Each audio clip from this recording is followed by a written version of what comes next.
Meus amigos, hoje nós teremos mais um episódio da nossa série A Hora da Verdade, em que eu respondo as melhores perguntas que vocês me fizeram no Instagram, aqui também, às vezes no privado, perguntas que eu não tenho como responder no espaço de um story, num textinho que eu publico nas redes sociais, mas que aqui eu posso desenvolver um pouco mais e desafogar também a quantidade enorme de perguntas que, graças a Deus, vocês sempre me mandam e que me deixa muito feliz a confiança que vocês têm na minha capacidade de respondê-las. Então, sem mais delongas, vamos às perguntas dessa semana. Primeira pergunta, essa é polêmica. Orlando Fedeli versus Plínio Corrêa de Oliveira. Prós e contras de cada um e qual prefere? Bom, eu não gosto muito de ficar falando de pessoas, né? A pessoa do Orlando Fedeli, a pessoa do Plínio Corrêa de Oliveira, evidentemente tem os seus defeitos, mas não me interessa isso, né? Isso só interessa a família dos dois, interessa a quem vai fazer a biografia dos dois, talvez aos seus seguidores mais próximos, aos seus alunos, e às suas almas, evidentemente, né? Isso interessa muito mais. Mas também por isso que eu não vou falar aqui de acusações de formação de seita, né, das duas partes que existem acusações, especialmente no caso do Plínio Corrêa de Oliveira. Existem inúmeras denúncias, uma delas feita pelo próprio Orlando Fedeli, no seu livro A Gnose Burlesca. Eu deixo de recomendação para vocês, quem quiser checar, né, quem quiser conhecer a análise que o Fedeli faz, a meu ver, com bastante competência, né, embora cometa certos exageros, em relação ao pensamento, né, e a algumas ações também do Plínio Corrêa de Oliveira no seu livro No País das Maravilhas, a Gnose Burlesca da TFP e dos Arautos do Evangelho. É um bom livro, mas não cabe aqui falar desse tipo de coisa. Em relação à obra dos dois, é bastante claro que ambos eram homens de uma excelente formação, eram pessoas que conheciam a doutrina católica, que prezavam pela conversão das pessoas, né? Por mais que haja acusação, né, em relação ao Plínio, de que ele teria um pensamento gnóstico no fundo, um tipo de gnose romântica, etc. Isso só era transmitido para os círculos mais internos da TFP. Agora, para o público em geral, o catolicismo que era pregado pela TFP é realmente o catolicismo tradicional, assim como o que a Montfort e o Fedeli sempre fizeram. Mas é evidente que existe uma tinta ideológica ali, né? Já tive a oportunidade aqui de comentar brevemente o livro Revolução e Contra-Revolução, né? Que é claramente uma peça ideológica, né? Ele faz uma redução da história humana, de uma boa parte da história humana inteira, a certas categoriazinhas simples, certos esquemas explicativos que não dão conta dos fenômenos que ele quer descrever. Então é muito mais uma peça retórica do que realmente uma análise científica, mas fala com áreas de análise científica. Esse que é o grande problema. Essa obra não tem o poder de uma síntese, uma grande síntese histórica, não é uma grande filosofia da história, né? Realmente deixa muito a desejar, né? E a obra do Orlando Fedeli, em boa medida, é uma obra polêmica, né? Uma obra que tem, às vezes, uma obra desnecessariamente polêmica, né? É claro que é preciso reagir contra o avanço do modernismo, o avanço das heresias, é preciso falar, sim, abertamente, sobre os problemas do Concílio Vaticano II, mas essa defesa não se pode fazer por meio do escândalo, né? Esse é o principal problema que eu tenho com muitos tradicionalistas, e o Fedeli nem se encaixa plenamente no que se chama de tradicionalista, né? Ele admirava, por exemplo, muito Bento XVI, né? Contudo, tem uma postura de buscar preferencialmente o confronto, em momentos em que seria muito mais prudente um outro tipo de atitude. Falar certas verdades às claras é algo que se pode fazer perfeitamente, de um modo mais sereno, de modo a inclinar as pessoas à verdade.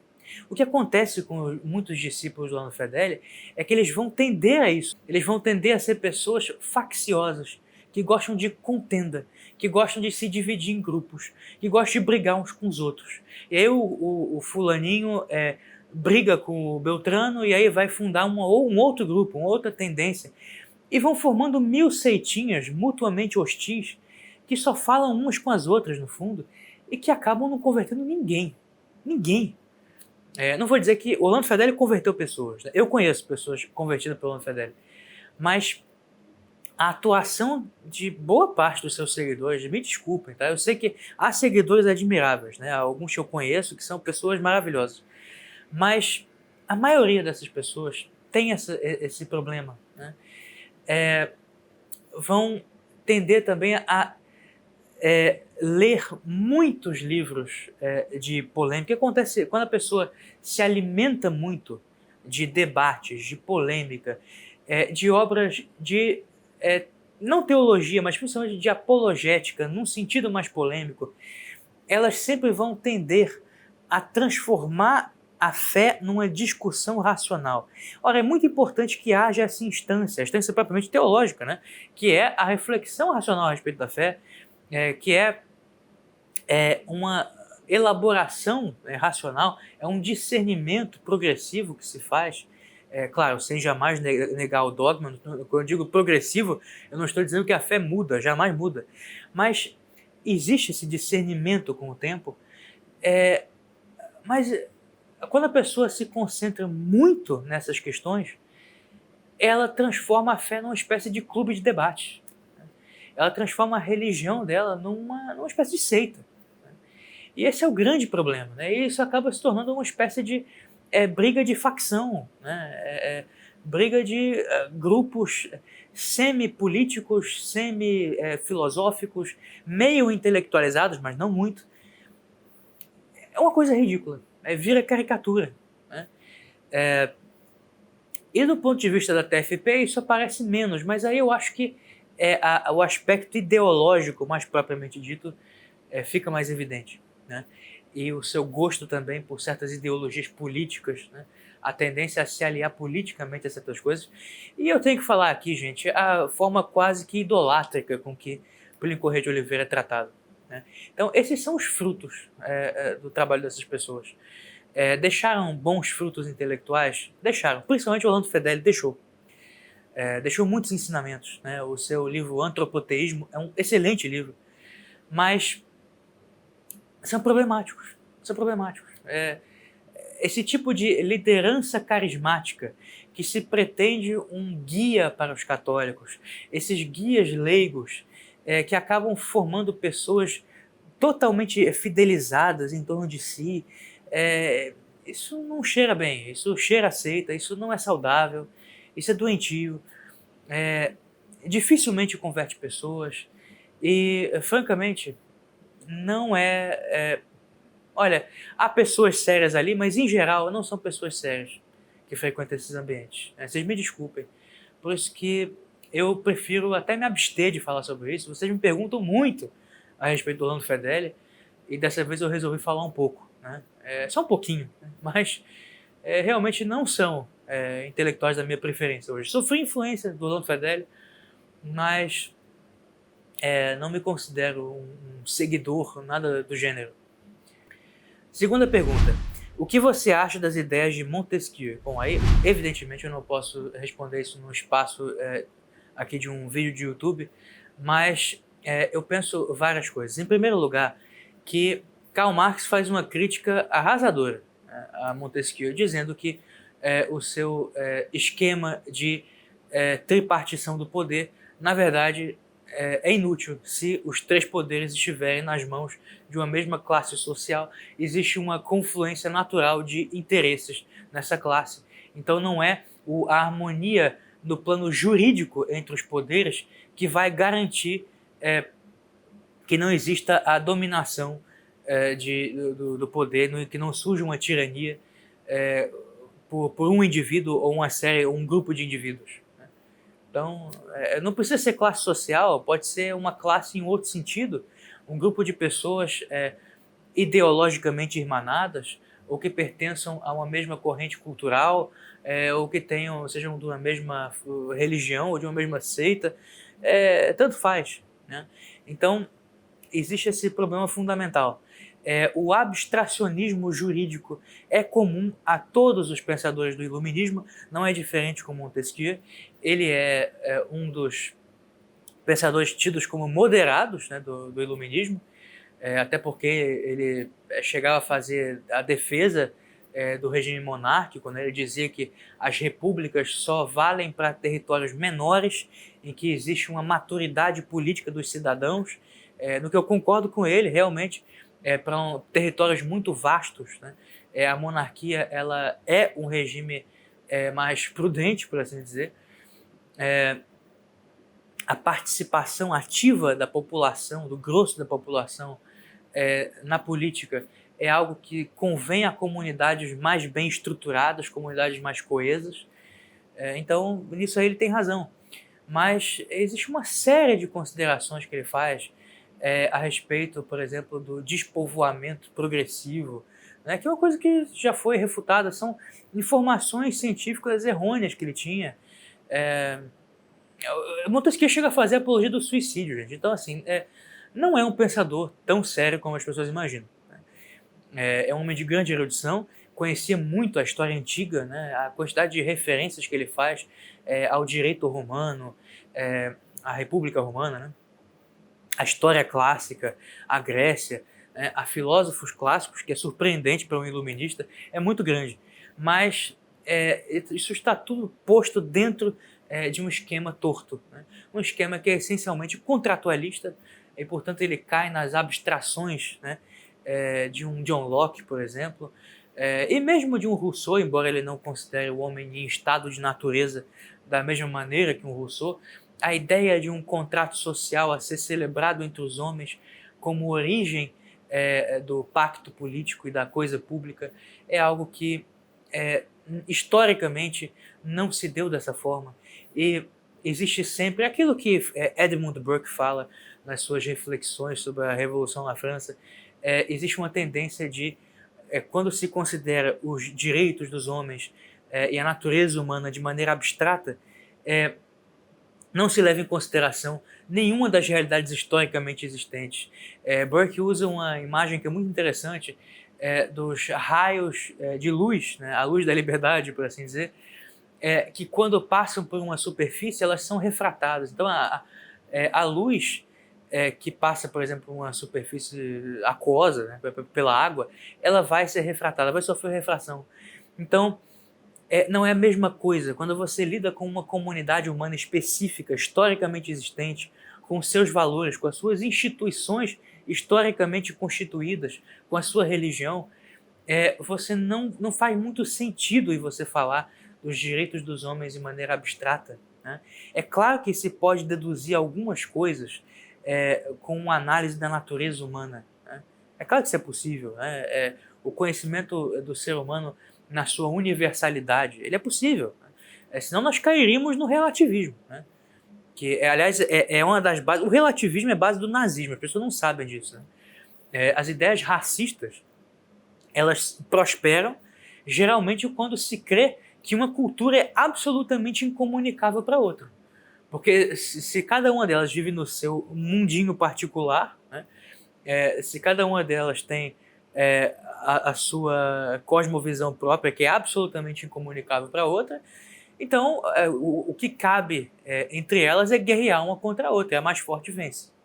Então, o racismo, né, a hostilidade entre os povos, a dificuldade de comunicação advém disso, da dificuldade de reconhecer alguma universalidade no homem, valores universais. Mas, ao serem aplicados na prática, principalmente quando se fala em termos políticos e jurídicos, é necessário levar em consideração as realidades historicamente existentes. E Montesquieu faz isso de uma maneira muito defeituosa, e todos os iluministas, né, padecem do mesmo erro. Então, realmente, em relação à sua obra literária, é horrível, né? Ele faz apologia do suicídio, como eu falei, defende o divórcio, o amor livre, então, enfim, é uma loucura. É uma obra, as suas obras são bem escritas, né? Eu tenho em mente aqui principalmente as suas cartas persas, né, que é a obra mais conhecida dele. São bem escritas, mas realmente não é um homem de gênio, não merece a fama que tem, né?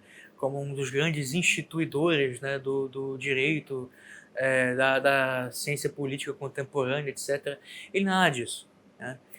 E se ele foi um grande precursor de vários dos vícios, né, que existem no mundo contemporâneo. Terceira pergunta: o que é cultura? E como definir o que faz ou não parte dela? Essa pergunta é muito complexa. Existe o conceito antropológico de cultura e existe um outro conceito, né, que é o que eu geralmente uso quando eu faço observações sobre a importância de considerar a cultura como um valor, né? É claro que eu não falo de cultura no conceito antropológico, né? O conceito da antropologia cultural, né, desenvolvida por Franz Boas, é o conjunto de crenças, valores, religião, símbolos, as artes, mas tudo compreendido no seu ponto de vista mais baixo. São as particularidades de uma comunidade. É aquilo que as diferencia da universalidade do homem. Se o homem individualmente, cada indivíduo, quando realiza as máximas possibilidades do seu espírito, ele pode ser considerado como um representante mais qualificado da espécie humana. As culturas, no sentido antropológico, elas são o que se opõe a isso, né? Então, ao contrário do que muitos creem, indivíduo não se opõe à espécie. Na verdade, o indivíduo e espécie, o indivíduo como representante da espécie, se opõe à cultura. Então, a cultura são as particularidades que cada comunidade humana historicamente adquiriu. Então, os seus valores, a sua religião, os seus símbolos, os seus costumes, a sua vestimenta, a sua alimentação, tudo isso aí, né?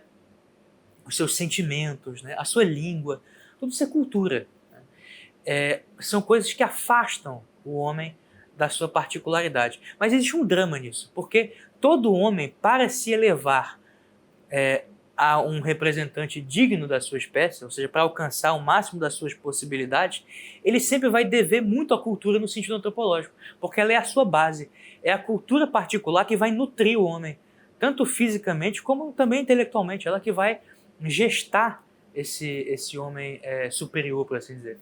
Então ele deve à cultura particular também, né? Mas cultura no sentido mais elevado do termo, que é o sentido que eu costumo usar, é esse segundo.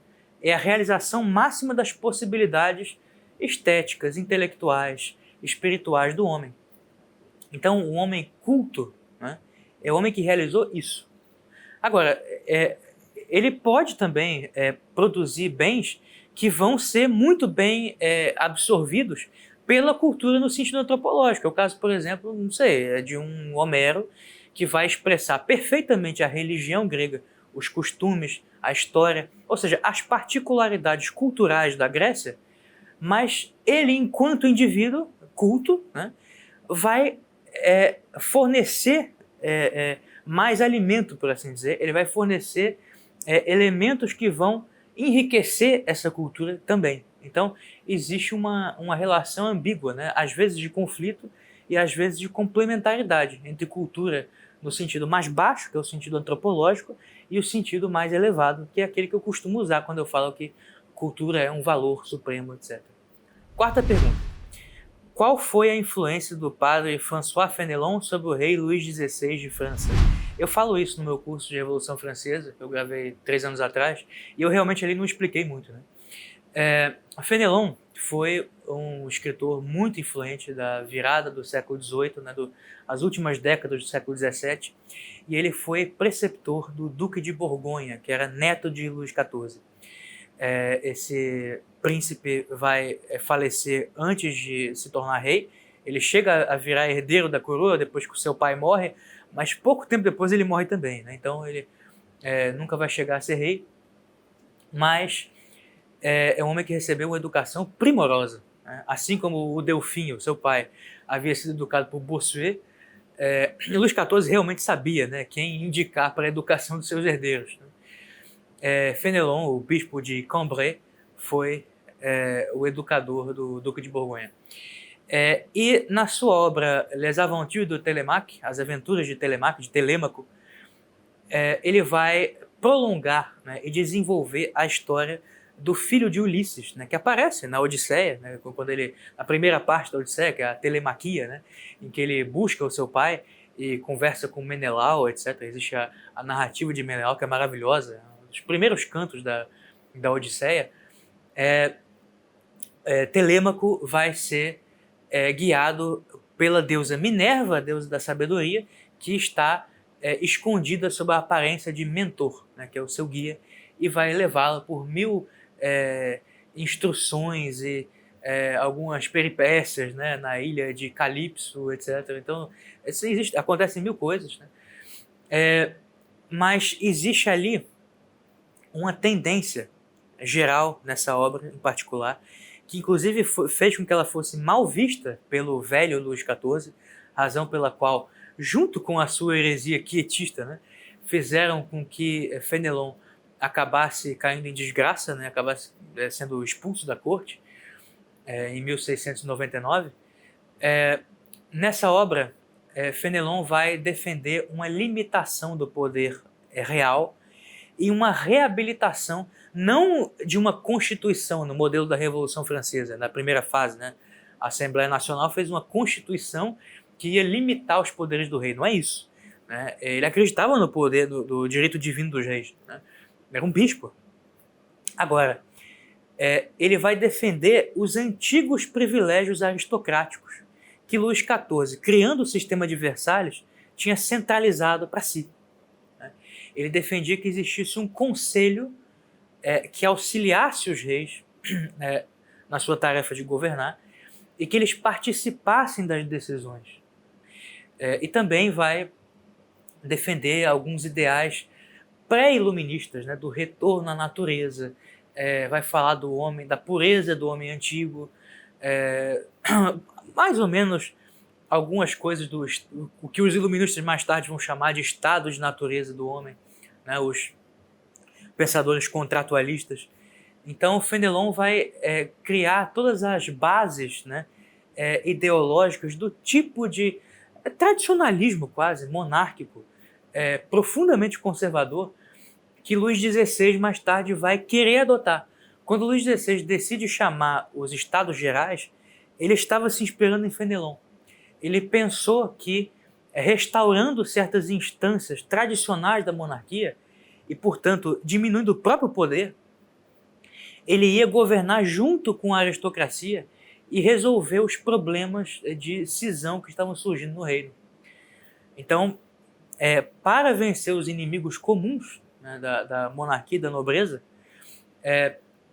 ele acreditou na ideia de recuperar certas instituições que há muito tempo não eram utilizadas, né? Os Estados Gerais não eram convocados desde 1614, quer dizer, há quase 200 anos. Mas ele decide convocar os Estados Gerais. Dizem alguns historiadores, Jacques Banville fala isso, provavelmente inspirado em Fénelon, que ele leu na sua juventude e no qual ele se inspirou e que ele elogiava muito.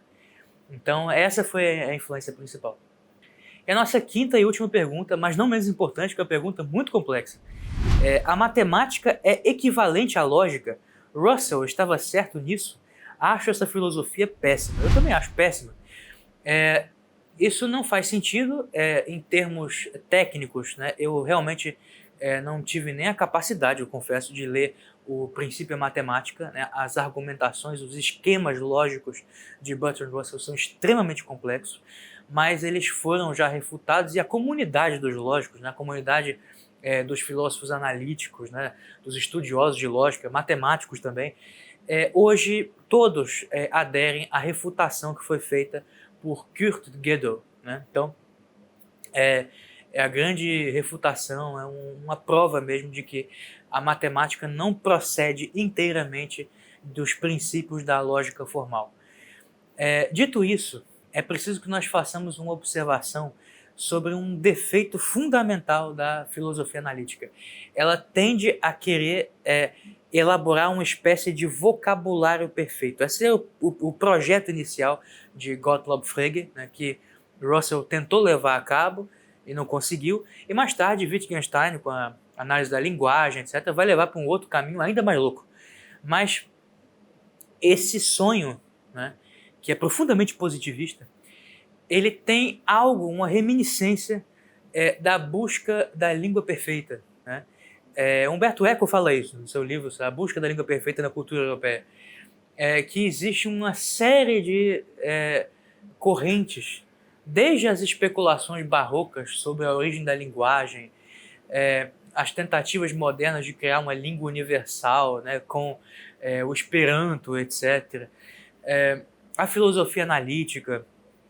Existem várias tentativas de criar uma linguagem universal, né? Alguns medievais, Raimundo Lúlio tentou fazer isso, que era outro maluco, né? Que infelizmente tem muita gente que leva a sério, mas é completamente louco.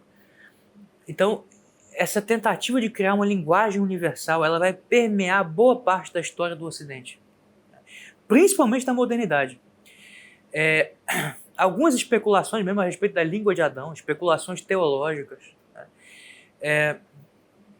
O próprio Galileu Galilei, né, com a sua famosa máxima, né, de que Deus escreve o livro da natureza em caracteres matemáticos, né, que é uma ideia profundamente pitagórica, né, mas que mostra um pouco desse desejo de reduzir a complexidade de fenômenos do mundo a uma linguagem só. Esse é o princípio, é por isso que eu queria responder essa pergunta, que em termos mais lógicos, mais técnicos, eu nem me considero qualificado para responder. Essa é a tentação fundamental e é uma das tendências mais opostas à filosofia. A filosofia, sim, ela tem um aspecto que é sistemático. É preciso sistematizar e organizar os conceitos de modo a que eles respondam uns aos outros e que organizem a nossa própria mente, né? E de alguma maneira espelhem a ordem do mundo. Mas esse espelhamento vai ser sempre imperfeito. O mundo tem uma complexidade que é inabarcável, justamente porque o mundo ele pressupõe uma esfera transcendente, né? Então ele está, de alguma maneira, sendo continuamente alimentado por essa esfera transcendente. O mundo ele é mantido na existência por Deus. Então Deus é infinito. Aí a inteligência humana é finita. Então existe uma incompatibilidade entre uma coisa e outra. A inteligência humana ela não é totalmente equipada para compreender toda a ordem de fenômenos na sua complexidade. O mundo, na sua complexidade inabarcável, na sua transitoriedade, ele não cabe dentro da inteligência humana. E é esse fechamento ao ser que vai marcar, por exemplo, os filósofos do idealismo alemão, de um Hegel, por exemplo, que vai matar a filosofia. Então esse é um dos grandes problemas da modernidade e Bertrand Russell vai padecer disso de uma maneira patológica. É óbvio que a matemática é em certa medida expressão da lógica, né? Ela é a aplicação de princípios da lógica à categoria da quantidade. Mas é óbvio que existem elementos ali que precedem toda a prova, que não podem ser demonstrados, são anteriores à demonstração. Há elementos ali que se referem a realidades, indiretamente, à realidade da experiência, né, embora sejam uma quantificação. Então a matemática é muito complexa, né? Se nem a matemática nós podemos concatenar num discurso lógico perfeito, quanto mais o mundo inteiro. Então essa é a lição fundamental, que esse grande fracasso de Bertrand Russell nos deixa, né? O mundo não cabe dentro da nossa cabeça. Realmente não cabe, e a filosofia é uma abertura para a transcendência, é uma abertura para a complexidade do mundo. Não tentem encapsular o mundo inteiro dentro da cabecinha de vocês, porque isso vai gerar ideologias, isso vai gerar tragédia, e isso vai enlouquecer vocês completamente.